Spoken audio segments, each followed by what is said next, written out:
Berkat damai sejahtera Tuhan turun ke atas kita semua. Amin. Sungguh Tuhan kita baik dan teramat baik. Dan dalam kebaikannya Tuhan sudah membangunkan kita kembali di hari Jumat 21 Juli tahun 2023 ini. Kita pasti akan diberkati hari ini. Percayalah. Baiklah, sebelum kita lebih jauh melakukan semua aktivitas kita di sepanjang hari ini, seperti biasa mari kita landasi hidup kita dengan mendengarkan firman Tuhan dari pembacaan Alkitab 1 hari 1 pasal. Dan mulai hari ini sampai 4 hari ke depan kita akan melanjutkan pembacaan Alkitab kita dari kitab 2 Timotius. Seperti Tuhan sudah bicara banyak kepada kita di dalam kitab 1 Timotius, maka percayalah juga bahwa melalui kitab 2 Timotius ini Tuhan pun akan bicara kepada kita. Karena itu jangan lewatkan, cuma 4 hari saja. Tetaplah setia dan jaga rohmu untuk terus lapar dan haus akan firman Tuhan. Dan itu artinya setiap hari saudara semakin siap untuk diberkati. Amin. Judul renungan kita di hari pertama dari kitab 2 Timotius pasal pertama ayat pertama sampai 18 ini adalah berani berkomitmen. Sebagai pengantar renungan ini saya akan coba bacakan untuk kita ayatnya yang ke-12. Itulah sebabnya aku menderita semuanya itu, tetapi aku tidak malu, karena aku tahu kepada siapa aku percaya dan aku yakin bahwa Dia berkuasa memeliharakan apa yang telah dipercayakannya kepadaku hingga pada hari Tuhan. Pahamilah bahwa pernyataan Paulus dalam ayat ini adalah sebuah komitmen dalam mengikut Kristus. Apapun yang terjadi dan risiko apapun yang harus ditanggung, Paulus tidak pernah malu dan tidak pernah berubah sikap karena ia tahu kepada siapa ia percaya.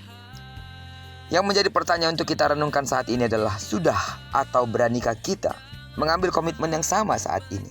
Seringkali orang Kristen belum menghadapi aniaya dan penderitaan seperti yang dialami Paulus. Mereka sudah enggan untuk mengikut Tuhan dengan sungguh-sungguh. Bahkan untuk menyediakan sedikit waktu untuk bersaat teduh dan membaca Alkitab, kadang pun kita tidak disiplin dan malas melakukannya. Tapi kalau untuk menonton televisi atau bisa nongkrong dengan teman, kita betah berlama-lama. Ketika tertegur oleh firman yang keras, kita langsung tersinggung. Dan beberapa orang ngambek, berharap bukan saudara. Amin. Mereka ngambek lalu tidak mau datang ke gereja lagi. Dihimbau untuk terlibat dalam pelayanan, mereka menyiapkan 1001 alasan sebagai jurus untuk menghindar. Perhatikanlah baik-baik. Adalah omong kosong jika kita berkata Kristus yang utama, jika tidak disertai dengan tindakan nyata yang menunjukkan kita memang mengutamakannya dalam segala hal. Beberapa orang masih enggan untuk melepaskan hasrat duniawi dengan segala kenyamanannya. Perhatikan, Tuhan tidak ingin ada ilah lain di hadapannya, sebab hal itu adalah perzinahan rohani. Firman-Nya menegaskan, persahabatan dengan dunia adalah permusuhan dengan Allah. Jadi barang siapa hendak menjadi sahabat dunia, ia menjadikan dirinya menjadi musuh Allah. Benarlah bahwa memang tidak mudah menjadi pengikut Kristus. Kita berpikir jika kita mengikut Dia, perjalanan hidup kita akan enak dan bisa semau saya. Tidak. Ada tanggung jawab besar berada di pundak kita, yaitu memikul salib dan memiliki kehidupan yang berbeda dengan dunia. Karena sebagai orang Kristen, kita ini adalah Kristus kecil di bumi, yang artinya kehidupan kita harus benar-benar mencerminkan Kristus. Adalah anugerah dan sukacita tersendiri bila kita dipercaya Tuhan untuk menjadi saksi-saksinya dimanapun kita berada. Amin. Rasul Paulus menyatakan juga di dalam kitab Roma pasal ke-8 ayat 18, sebab aku yakin bahwa penderitaan zaman sekarang ini tidak dapat dibandingkan dengan kemuliaan yang akan dinyatakannya kepada kita.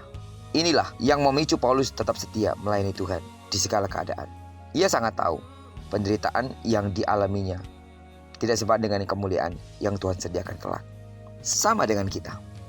Jika kita tahu bahwa kemuliaan yang kita akan terima kelak itu tidak sebanding dengan apa yang kita derita saat ini, ketika kita mempercayakan diri kepada Kristus, kita akan semangat.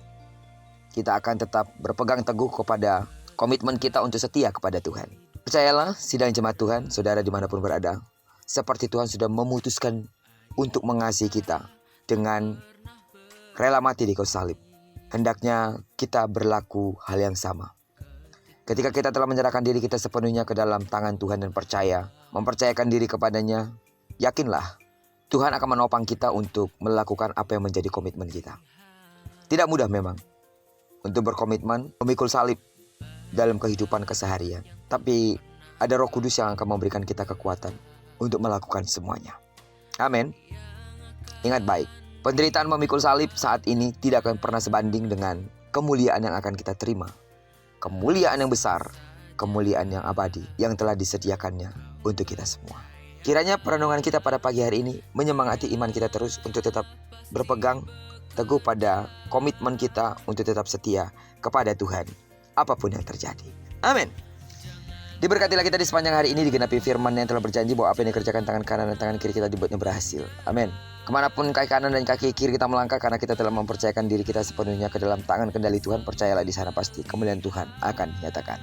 Bagi sidang jemaat Tuhan yang sakit secara fisik, dengarkanlah dalam nama Yesus, sembuhlah sesuai dengan takaran imanmu. Dan diberkatilah kita bersama dengan orang-orang yang kita kasihi, dan diberkati pula kita bersama dengan orang-orang yang kita cintai dimanapun mereka berada.